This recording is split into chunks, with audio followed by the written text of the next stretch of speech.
I've watched my people go hungry while government mansions rise behind guarded walls.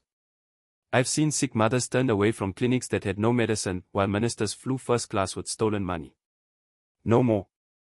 Even one stolen dollar will now cost you everything. This is the story of Captain Traoré, a young military leader who did something no one dared before. He waged total war against corruption in a country where looting public funds was not only tolerated, it was expected. It's a story of precision, courage, and a line drawn in the sand. If you're a minister and you steal even a dollar, you'll pay. Not someday. Not after a trial dragged out for years. Now. By the end of the story, you'll be asking yourself, is this justice, is this revolution, or is it something even more radical?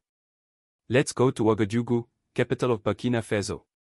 It started like any other morning. Markets buzzed. Motorbikes zipped through dusty streets. Civil servants poured into government offices. But by mid-morning, something shifted. Phones went silent. WhatsApp groups froze. Cryptic messages spread like wildfire. Check on your people. They're coming. Unmarked vehicles rolled into wealthy neighborhoods. Former finance directors. Procurement chiefs. Customs heads. Even sitting ministers. People who had lived untouchable lives, now answering their doors to armed officers with sealed warrants. In one surgical operation, the government executed the most sweeping anti-corruption raid in the country's history. This wasn't a symbolic purge of junior clerks.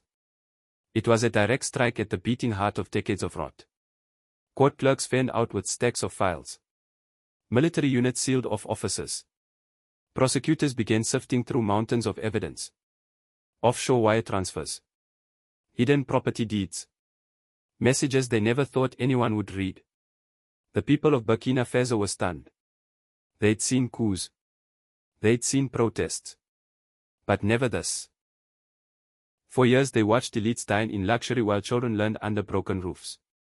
They knew who was stealing, but never imagined they'd fall.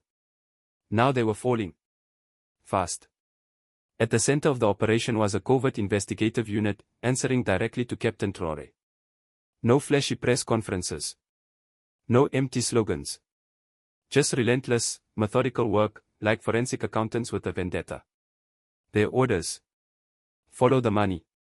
Shut down the pipelines. Freeze the accounts. Collapse the networks that had choked the country for decades. These weren't your average auditors. They had access to everything: bank data, telecom logs, cross-border intel. For months, they quietly built airtight cases. When they struck, it was thunder. Waves rippled through the capital.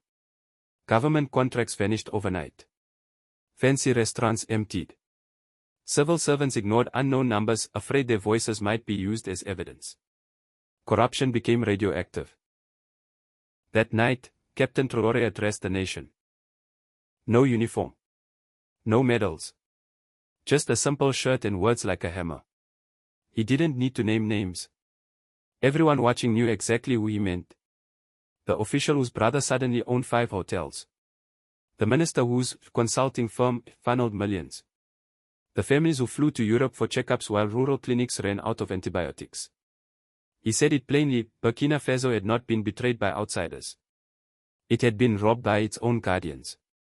And that era, he promised, was over. Every stolen dollar, he said, would be recovered, no matter how far it had traveled or how powerful the thief. This wasn't a press stunt. It was a declaration of total war. And no one, not generals, not technocrats, not foreign partners, was beyond its reach. But what truly set this apart was the precision. No chaos. No show trials. No sensational leaks. It was careful, almost clinical. Files were synced with surveillance. Whistleblower tips were verified. Cross-border transactions traced in real time. This wasn't justice by chance. It was justice by design. The kind of operation that signaled, we've been watching you for a long time, and now we are ready. Captain Traoré had done something few had even dared to dream. He treated corruption like a military threat, because it was one. And now, the old order was on the run. When they moved, they didn't stumble, they struck with deadly accuracy. The people of Burkina Faso watched in awe. For years, corruption had been a constant, like the dust in the air. A minister's villa springing up in a poor district. A government SUV parked outside a lavish wedding. Hospitals with no power, while billions vanished into distant bank vaults. Everyone knew. But no one believed justice would ever come. Now, something nearly mythical was unfolding. Justice was not just real, it was visible. Tactical. Unflinching. And as the arrests continued, new questions began to ripple through the nation like aftershocks. If this is only the beginning, how deep does it go? Who else was involved? And just how far is Captain Traoré willing to take this fight? In markets, in courtyards, in late-night whispers over tea, people didn't speak loudly, but their voices trembled with a strange new mix of hope and disbelief. Was this real? Was he serious? Or was this just another show, another round of fireworks followed by silence? The country stood on a knife's edge. They'd been promised reform before. Always with bold words and no follow-through. Always ending in disappointment, as the powerful quietly reasserted control. But this time felt different. Because the arrests weren't for headlines. The evidence was solid. The fear was real. The consequences were public. And yet, even that was only the first shot in Captain Traoré's war. The true revolution came in the days that followed, as the dust of the crackdown settled and the rumors exploded like wildfire. Then came the emergency decrees. Not suggestions. Not policy drafts for debate. Laws. Immediate. Non-negotiable. Binding. Traoré wasn't pruning the tree of corruption. He was ripping it up by the roots. Let's break down what came next, and why it sent shockwaves through every corner of power. Law 1, no more offshore secrets. The first law hit like thunder across the continent, a total ban on offshore accounts for all public officials, past and present. This wasn't symbolic. It came with enforcement teeth. Banks inside Burkina Faso were ordered to freeze suspicious transfers. Foreign governments were warned, cooperate, or face consequences. This was historic. For decades, the nation's wealth had been funneled into secret accounts in Switzerland, Dubai, the Cayman Islands.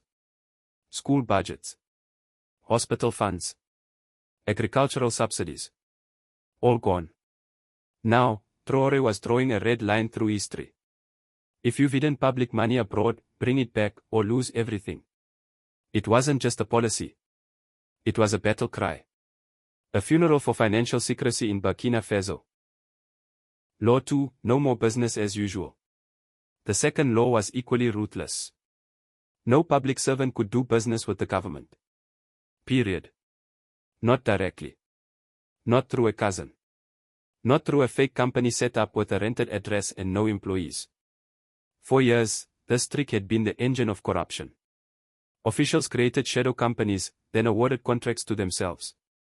Roads were built that washed away after the first rain. Ghost clinics supplied with medicine that never existed. Fake invoices. Inflated budgets. Kickbacks disguised as fees. With this law, Traoré didn't just block the pipeline. He blew it up. A minister who once siphoned millions through a fake construction company. Cut off. A procurement officer who padded contracts for personal gain. Shut down. This wasn't rulemaking. It was economic sabotage against the corrupt class. Law 3, full transparency, no exceptions. The third law was the boldest. Every public official had to declare their wealth. Openly, publicly, fully. No closed-door filings. No hidden disclosures. Every citizen could see what their leaders owned. And Traoré led by example. He appeared on national television not with speeches, but with receipts. His income. His savings. His properties. No secrets. No immunity.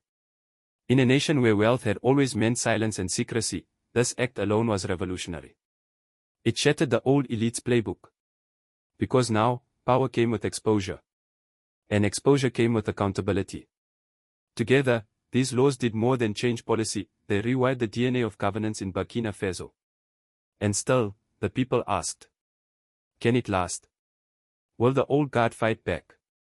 And what will it take to protect this fragile new order? The fight was no longer just about arresting thieves. It was about building a new system, one immune to theft. And that battle was just beginning. The message was simple and unmistakable. If the president can open his books, so can you. Refuse, and you were treated as guilty, not just suspected, but presumed to be hiding stolen wealth. There were no loopholes. No delays. No hiding behind legalese. These weren't feel-good policies. They were weapons designed to expose, punish, and rebuild a broken nation. Across Burkina Faso, people were stunned. They had heard this kind of talk before, big promises, fiery speeches, and watched it all evaporate. Every new government vowed to clean house. And every time, nothing changed. Ministers got richer. Roads collapsed. Hospitals ran dry. Schools stayed empty. But this time, something was different. The machinery of the state wasn't shielding the corrupt, it was hunting them. In markets, homes, and neighborhood cafes, people leaned over radios and crowded around televisions. They whispered in awe. Suspicion. Hope. In Ouagadougou's markets, vendors argued. Could Traoré keep this up? In Bobo Dioulasso, farmers asked if their kids would finally get school desks. The air was electric. But the question remained. Could this last? Laws were one thing. Enforcement, real, consistent, fearless enforcement, was something else. In Burkina Faso, the powerful had always been untouchable. Past anti-corruption campaigns were like the rains in the Sahel, loud, short, and gone by morning. Everyone expected this would be the same. But Traoré wasn't playing by the old rules. Within days of the new laws, the arrests began again, only this time, they reached the top. Not junior officers. Not scapegoats. Generals. Former ministers. Presidential advisors. Even relatives of past presidents. The same people who had once signed multi-million-dollar deals now stood in court, surrounded by armed guards and anxious lawyers. The nation watched in disbelief. Accountability had arrived. Courtrooms transformed into national theaters of justice. The trials weren't secret or sanitized, they were televised, raw, and unfiltered. People gathered around screens like they were watching a championship match, but this wasn't entertainment. This was history. Prosecutors laid it all bare. Signed contracts. Money trails across borders. Invoices for goods that never arrived. Homes purchased through chains of fake companies. The accused, once untouchable, now looked lost, no arrogance, no smirks, just fear. One case seized the nation's imagination. A senior procurement official had funneled government contracts to shell companies owned by her extended family. Investigators tracked 1.2 billion CFA francs, about $2 million, used to buy luxury homes in Senegal and Morocco. Her lawyers called it a witch hunt. The court didn't flinch. She was tried, convicted, and stripped of her assets, all within 72 hours.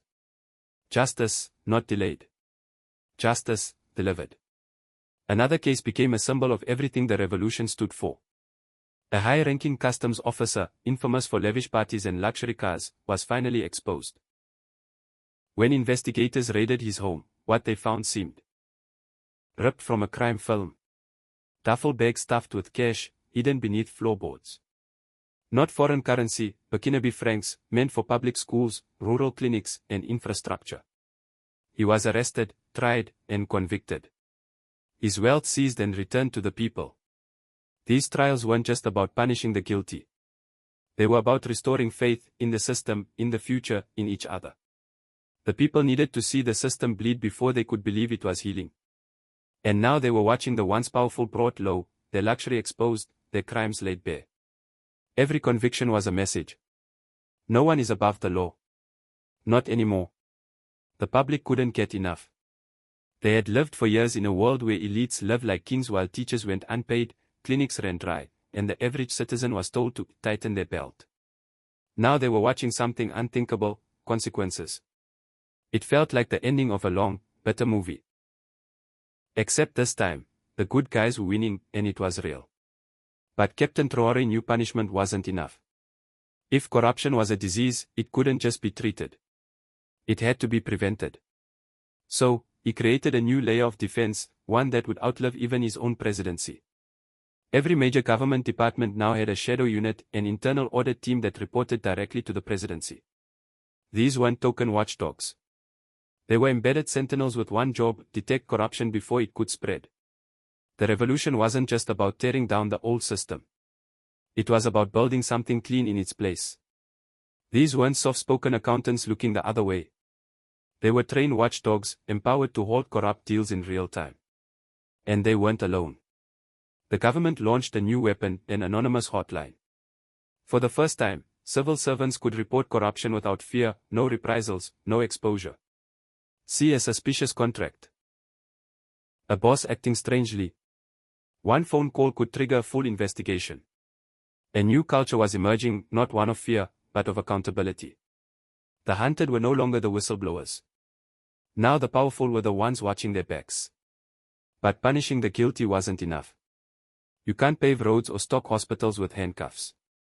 The people of Burkina Faso didn't just want justice. They wanted their money back. That's when Captain Traoré made a pivot, from arrest to recovery. The hardest part of the fight. And the most dangerous. Behind closed doors, he formed a special recovery task force. Not a parade of politicians. A quiet team of forensic accountants, cyber experts, and international lawyers, working in total secrecy. Their mission? Find every dollar stolen from Burkina Faso. And bring it home. It was like chasing ghosts. The money didn't sit in accounts labeled corruption funds. It was hidden in shell companies, fake NGOs, luxury condos, and offshore trusts. One audit traced millions meant for school construction to a beachfront condo in the south of France. Another followed fake medical supply contracts to shopping sprees in Dubai. The sums were staggering. But the paper trails were real. Traoré's team moved fast. They didn't wait for the usual Western gatekeepers, many of whom had helped hide the wealth in the first place. Instead, they turned to non-traditional partners.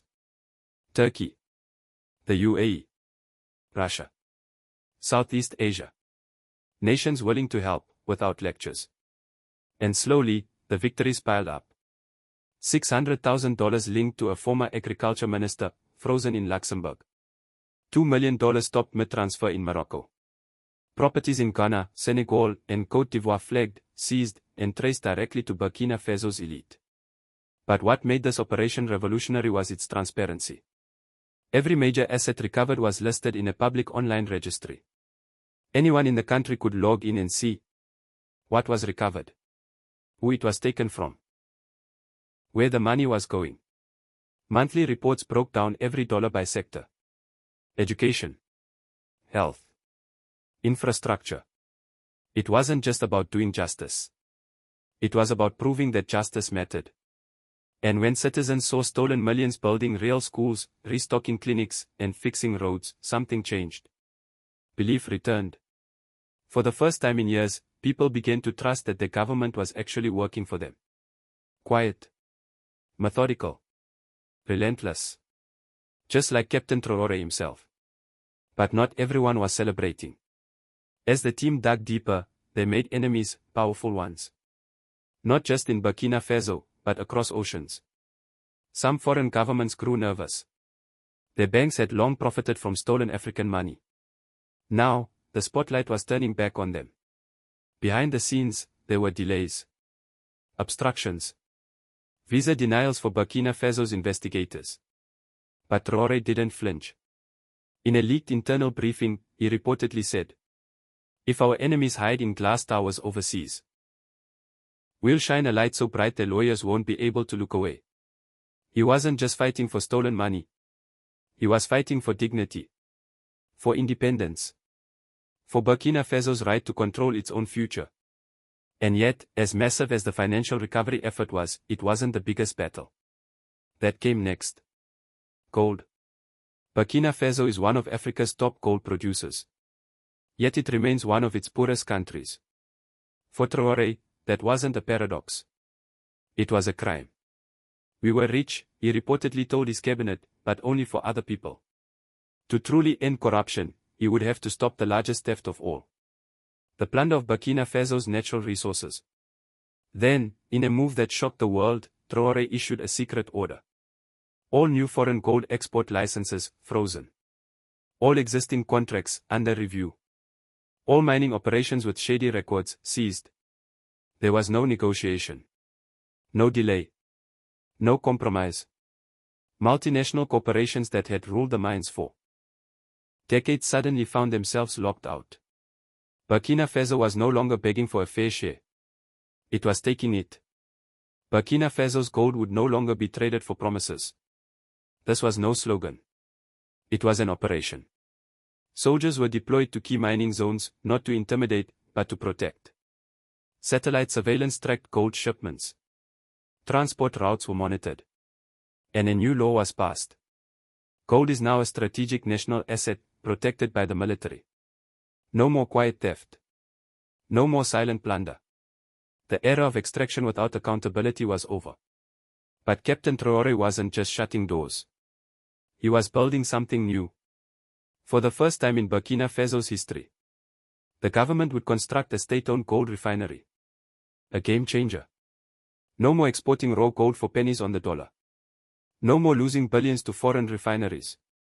From now on, Burkina Faso would refine its own gold, set its own prices, keep the profits. It wasn't just a building. It was a declaration of sovereignty. A concrete message to the world. This is ours. And we're taking it back. But the revolution didn't stop at gold bars. It flowed back into the lives of the people. Traoré directed that a portion of all gold profits be returned to the communities that had suffered the most. For decades, these villages watched foreign trucks haul away their future. Now, they watched new schools rise. Clinics open. Clean water projects take shape. Jobs went to local workers. The refinery didn't just produce wealth. It produced dignity. This was more than economic reform. It was economic decolonization. For centuries, Burkina Faso's wealth enriched others. First colonial powers. Then global corporations. Now, finally, it was enriching its own people. The ground beneath their feet felt like it truly belonged to them. The mining companies didn't go quietly. They launched campaigns abroad. Lobbying foreign governments. Publishing dire reports. Labeling Traoré a dangerous nationalist. They warned of sanctions. They cried instability. But inside the country, the feeling was very different. For the first time in living memory, the people felt like they were winning. Their gold. Their future. In their hands. Not in the vaults of foreign investors. Not in the pockets of corrupt elites. And now, as the dust settles. On frozen bank accounts.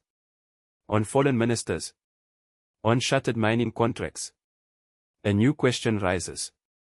Can this last? Captain Traoré has done what few leaders have dared. He's taken on the powerful.